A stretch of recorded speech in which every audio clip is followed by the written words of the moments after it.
Jumi'a khalqu ahadikum fi batni ummihi arba'ina lailatan nutfatan thumma kana alaqatan mithla dhalik thumma kana mudghatan mithla dhalik.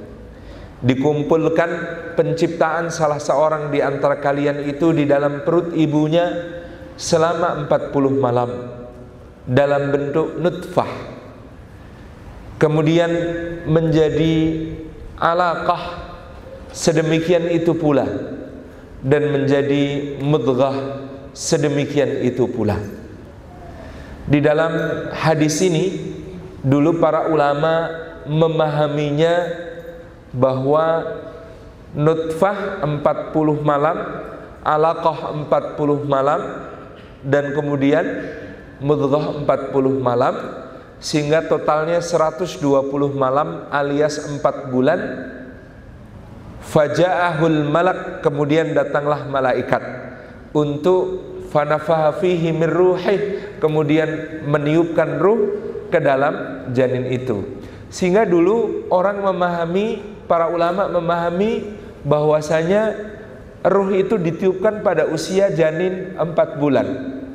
Tetapi pada tahun 1987 Rabithah Alam Islami memanggil para ulama untuk bersidang terkait hadis ini. Apa kesimpulan dari sidang itu setelah memanggil para pakar dari berbagai bidang, termasuk pakar embriologi, pakar biologi, pakar bahasa, dan kemudian pakar hadis.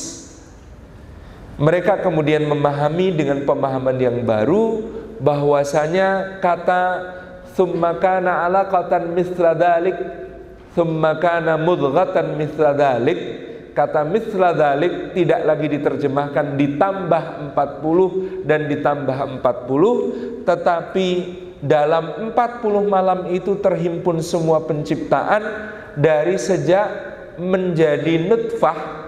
Apa maknanya nutfah?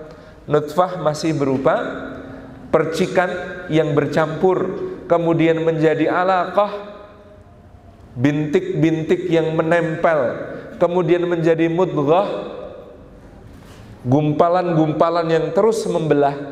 Itu semuanya lengkap terjadi dalam 40 malam.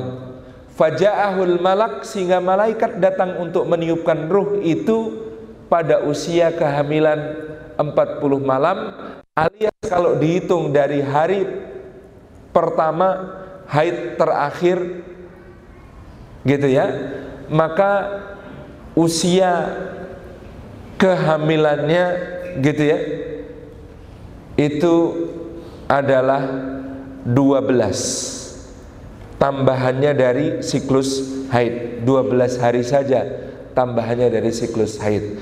Maka ini mematahkan satu dalil bagi orang yang hendak melakukan abortus, melakukan pengguguran kandungan, dikiranya kalau belum 4 bulan belum ada nyawanya. Enggak, pada usia kehamilan 40 itu sudah ada ruhnya, sudah ada kehidupan. Maka para pakar embriologi mengatakan telat 2 minggu saja, itu telat 2 minggu saja itu sudah ada gerak-gerak kehidupan. Ya jelas, telat 2 minggu itu 14 hari.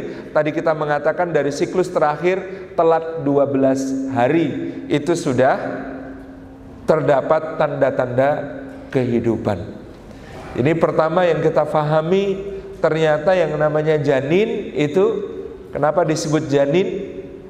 Karena tidak kelihatan.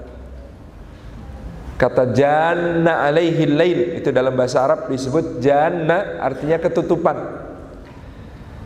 Kalau ada yang di dalam perut ibu tidak kelihatan namanya janin.